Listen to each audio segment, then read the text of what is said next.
From iRacing's virtual Phoenix Raceway, we say good evening, sim racing fans, and welcome to Race 3 of the 2024 NASCAR Coca-Cola iRacing Series playoffs. From Phoenix, one race left to go in the round of 10. Who makes it into the championship 4 and who goes home? Let's go racing at Phoenix.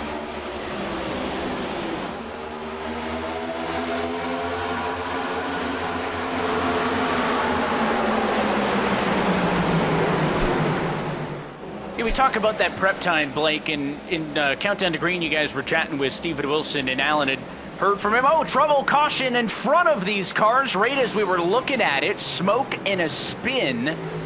Out of your pit stall is so important to how this one will play out, but we'll see how this goes off at turn 2. Some contact made in the middle of the corner, and they continue down the backstretch.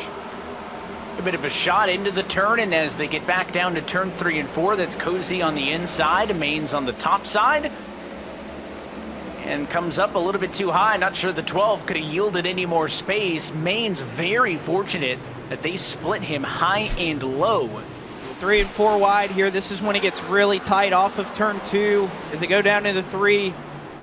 Vicente Salas again may not be in a position where he can point his way in. A couple of the playoff drivers have some tall tasks on their hands to make up some ground here. In fact, you can see 3 of them nose to tail: Zielinski, Bolin, and Daniel Falkingham.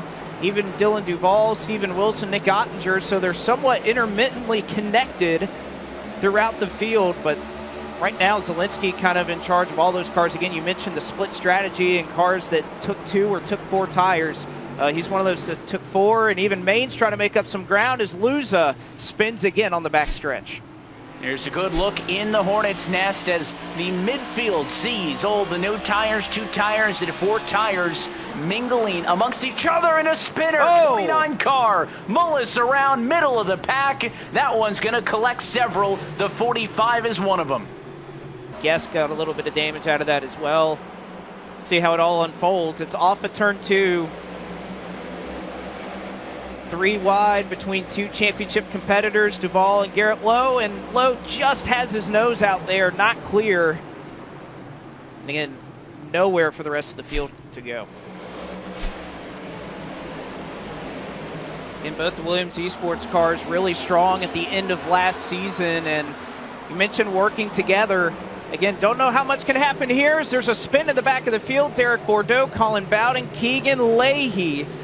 As the initial contact, at least that we're hearing, may have been between Bordeaux and Colin Bowden. For Derek Bordeaux, so you've heard of 1738. Let's see what 1734 looks like. As they come off of turn number 2, 17 a little bit loose, comes down.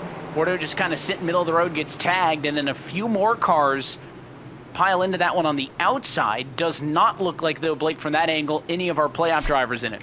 And all these stop and starts, Blake, does that help him being at a 2-tire disadvantage, or does that hurt him going up against a guy like who took 4? Tyler Gary, is he going to be able to save it?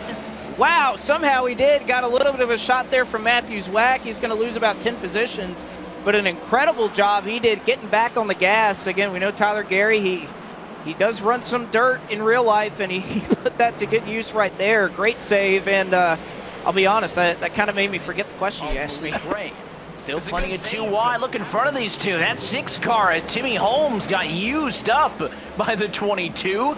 Femi Alonso posted on a charge. He pitted not that long ago, 49 laps or so, but despite that, he's driving real aggressive off of this restart, and he's passed about a half a dozen cars since we went back green. And again, he's just trying to fight to get back in front. He ducks down in front of Jordi Lopez, and it looks like that's a successful move as he's going to go side by side. And again, if you're Bobby Zielinski, Tucker Minter, any of those drivers beneath the cut line, this is what you want to see. 4 wide going into turn 1 with a couple of drivers that are upset. They've been involved in a couple of different things so far tonight. More contact made as Lopez trying to get it done on the apron to pass Garrett Baines. He may look for the crossover. Now he gets a shot from Nick Ottinger, and they're going to go around. Ottinger into the wall. One car is on its lid. It's one of the KHI machines as Garrett Baines spins out. Caution flag is out yet again, and well, we were just talking about that those drivers beneath the cut line needed the shakeup. This may be exactly what the doctor ordered.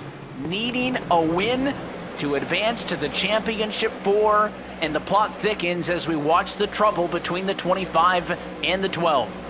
Yeah, well, you could see Ottinger, he was trying to shoot the middle there. Contact made as Maines comes up the racetrack, and then, I mean, poor 62.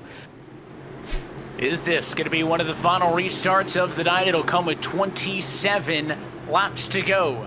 Steven Wilson, vastly outclassed in the tire category, will restart from second. One of the only drivers still on track who didn't pit at the caution flag 10 laps ago. Green flag in the air, not a big jump for Parker White. He's got the 51, his teammate on his bumper. Look at Caden Honeycutt. Huge crash though behind in the dogleg. Brings out a quick yellow as somebody took a massive wreck to the outside. I think it was Keister who got up in the air. But unfortunate situation there. It's Dylan Duval, Michael Cozy Jr., and Cozy gets a shot in the right rear from Keister. Hard shot for Keister. His night's going to be over.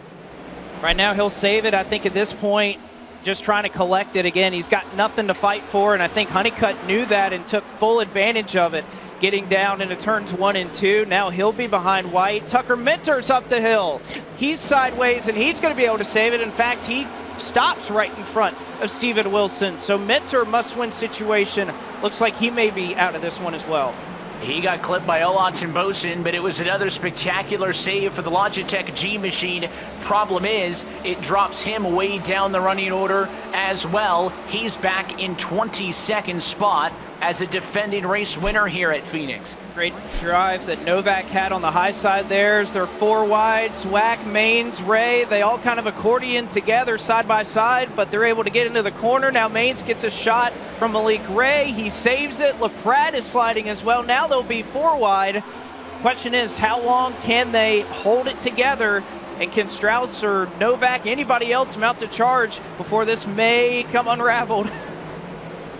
Still a lot of ugly 4 wide, a couple of rows deep in the center of the corner. LaPrade gets away from some of it, and the 45 of Michael Guest is bouncing back and forth. Mid-pack chaos on the bottom, battle for the race win on the top. The 11 of Salas lost the battle for second. He cannot afford to lose this battle for third. And Zach Novak trying to spoil the party topside. Look at the 11, forcing that 5 up and out of the groove. Desperately doing what he can to clear him. He does for the moment clear for third. Does Novak pay him back? He does. Oh, they're going to touch. Contact behind. Caution will fly as Salas got moved by Novak in a payback bump for P3. And about the best thing happened for Vicente. One that wasn't a caution. Yeah, obviously Salas isn't happy, but you got to put that aside right now. You're chasing something Novak's not. Again, is doing it in desperation. I don't really blame Salas either. And through all the chaos, I didn't even look to see who was involved in the actual caution flag. So we wind that back. Honeycutt has been forcing some aggressive 2-3 wide moves. That was a 4 wide attempt on the 36. And it looks like the 97 involved in that one as well. So much opportunity for Minter tonight, and it has not been a good night. Let's watch this battle for third back. Again, Salas needs to clear the 5, so he doors him up the racetrack to clear him. But watch Novak. Instantly starts hunting him down. You knew something was coming as they went to 3 cautions out there, and then it sends the 11 for a big slide. The timing of the yellow is going to give Vicente Salas P3 back. It means that he will start next to Zach Novak. Under the yellow, drove up next to the 5 of Novak.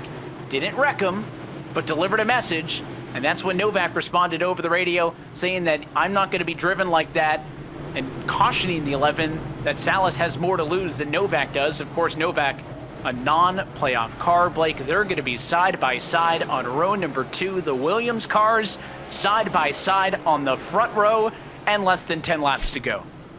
Parker White, control car on the bottom, going to look to get the jump on the 11 of Salas, who needs to win to advance. Green flag in the air. The Williams cars lockstep with each other as they get up to speed and head down to turn 1.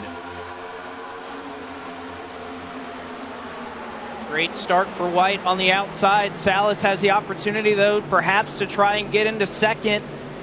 You see a couple of the JGR Toyotas hanging tough on the outside. A couple of cars may have gotten to the wall off at turn 2, but so far so good. And that's the key right there, is points has been the name of the game for Parker White. Wrecking behind the leaders. White flag in the air, though. This race is official. Parker White points his way into these playoffs. It has enough points to get to the championship 4, but he's going to do it with a statement. First race win of 2024. Parker White wins at Phoenix and will fight for an NASCAR championship in 2024. This winning moment is brought to you by Coca-Cola, the official fan refreshment of NASCAR. And just out of frame to the right is his teammate Donovan Strauss. I think a group effort and a well-deserved double burnout tonight. On the start-finish line here at Phoenix, those two cars work together all night long, and it is mission accomplished as Parker White will fight for the title.